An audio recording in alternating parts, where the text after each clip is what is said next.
Last Sunday, I cut my talk short.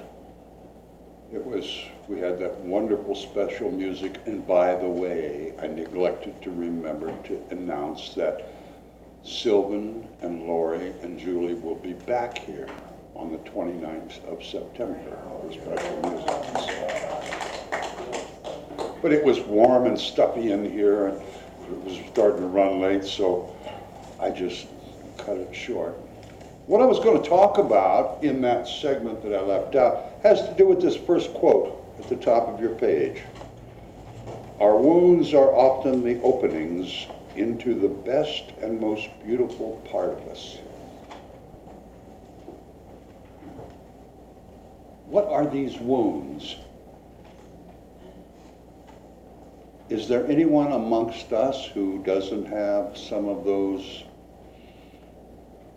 I'll call them emotional scars or bruises or wounds? Is there anyone here who has not had their heart, with the exception of Ananta, is there anyone here who hasn't had their heart broken? Anybody? Because if you are, I want to talk with you.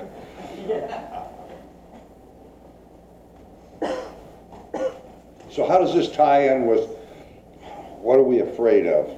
Well, see how that works out. I don't know. I don't know how this is going to come out exactly. I'm not sure I can articulate what it is I'm thinking.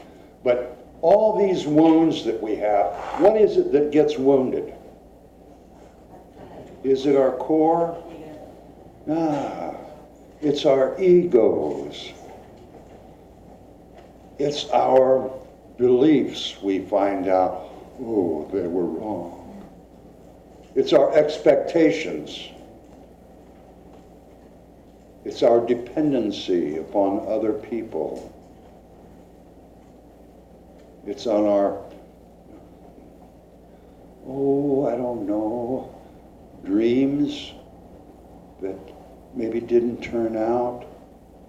So we let all these things in life make wounds in these, I'll call them superficial things, called our ego and our unrealistic expectations and our beliefs and our hopes. These are all necessary part of life or we wouldn't have them. But I think something like self-esteem, I think too often it's based on our ego rather on the real power and value that we have from our very core. So, we've got all these bruises and scars and wounds and hurts. What do? We protect ourselves. We put up barriers and what's that thing I hear all the time? Boundaries. And we protect ourselves. My friends, I don't think we're protecting ourselves. I think we are limiting ourselves. We are truly putting a damper, a box over this power that we have within.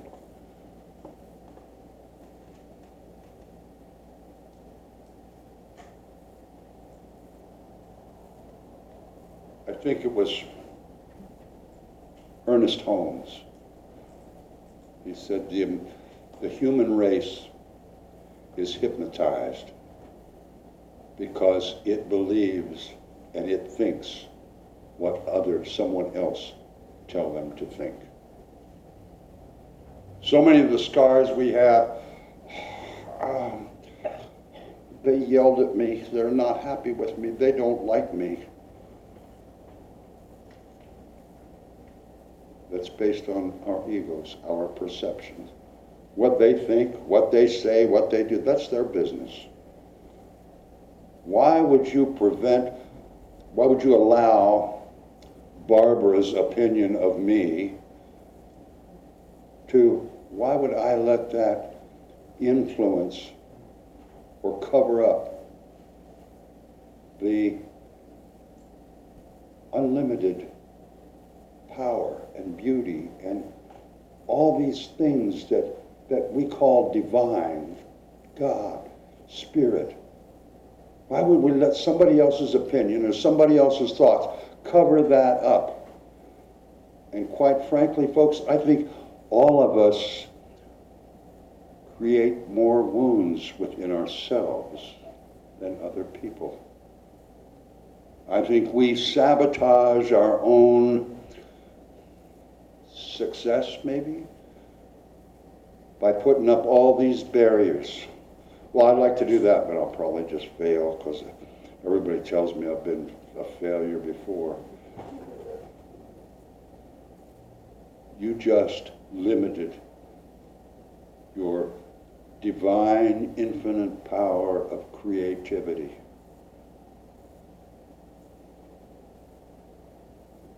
Every one of us has a core, a substance of the divine power of infinity. And yet we turn that over so quickly to our fears. I'm afraid I can't do it. I'm afraid they won't like me. Well, what if it's wrong?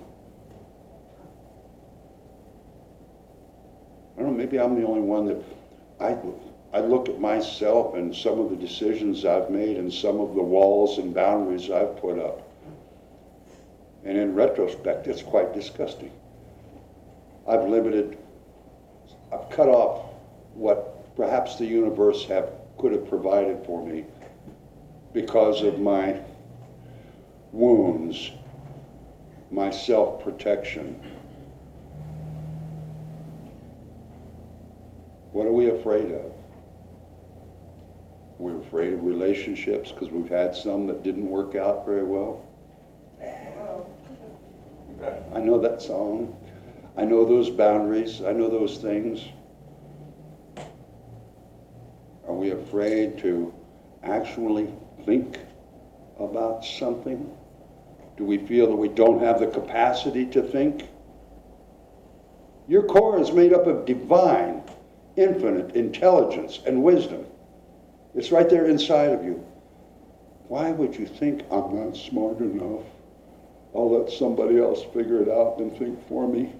I'll let somebody else make my decisions for me and tell me what I can and can't do, what I'm able to do.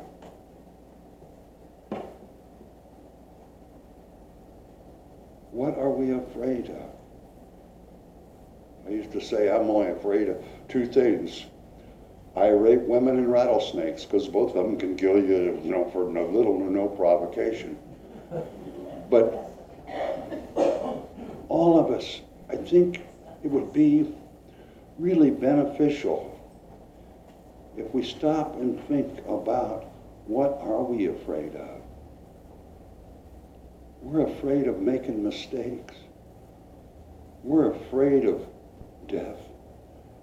We're afraid of not receiving appreciation for others. We're actually, so many of us are afraid of success and fulfillment.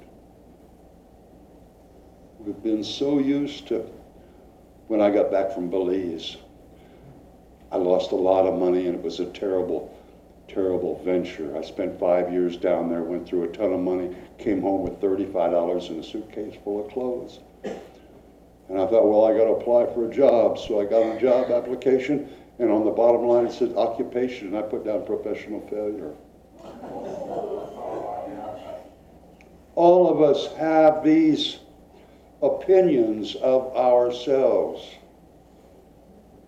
You see yourself as too short, too tall, too fat, too skinny, too dumb, too slow. You are a human being, and at your very core is God, is Spirit, is the divine. You have within you the same power that makes the waves in the ocean, that spins this world on its axis.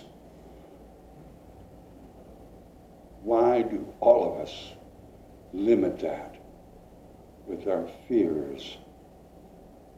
Why do we Vivian used to get on me and I'd be talking about it. She said, don't you dishonor yourself that way. And I'm going to tell you all the same thing. Don't dishonor yourself that way. You are divine, every one of you. Don't dishonor that. You want self-esteem. What is to be more proud of, to be more expressive of? What greater thing can you manifest than the divine? Infinite possibilities, imagination, kindness, love, empathy, and love for yourself. We are so afraid of things that probably won't happen, or things that we have conjured up that allow us to, well, it's not my fault, I've never been very popular and people don't like me.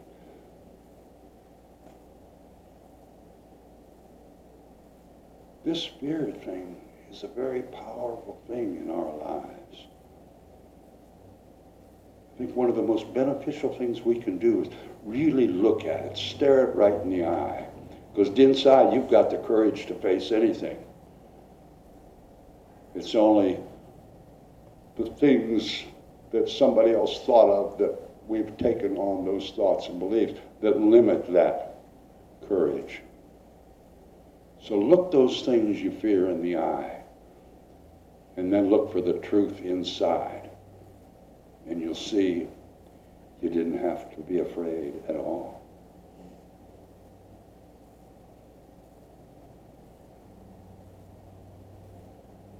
Every single one of us is but a human being. We're just a person. But every single one of us is a person. We are a human being. We are a force of nature. We have the force and the power and the limitless possibility of anything that has ever been created. Every one of us has that within us. We just have to kick the garbage out of the way, do a little house cleanup, be a little truthful with ourselves. Is that how I really feel, or is that passing the buck to fear and to self-doubt? You don't have to doubt what comes from within. In your gut, deep down, you are truth. Let it out. Listen to it.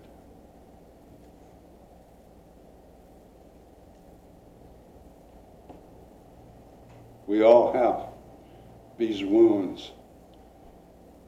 We've been conditioned to have those wounds. But inside our core, there is nothing that can be wounded. Every one of us in this room this morning is 7 feet tall and bulletproof. We are. And the sooner we recognize that, and the sooner that becomes our core belief, we are divine creatures. We have the power of the universe, of God within us, every single one of us. When we can come to terms with that, and when we can begin to realize that, our lives will be enriched. We won't find so many things to be afraid of. We'll find that those wounds and those scars and those bruises kind of go away. We don't look at those anymore. We don't give them the power. We give our conscious attention, our conscious power to the divine that is manifesting itself through our thoughts and actions. Louise Hay has a great little quote on here. The thoughts we choose to think are the tools we paint the canvas of our lives. What's your life picture look like? Just all bruises and scabs? Your life picture has all the colors and textures of the world. Infinite experience, infinite love, infinite acceptance, and infinite courage. Don't be afraid. There's nothing to fear. And so it is.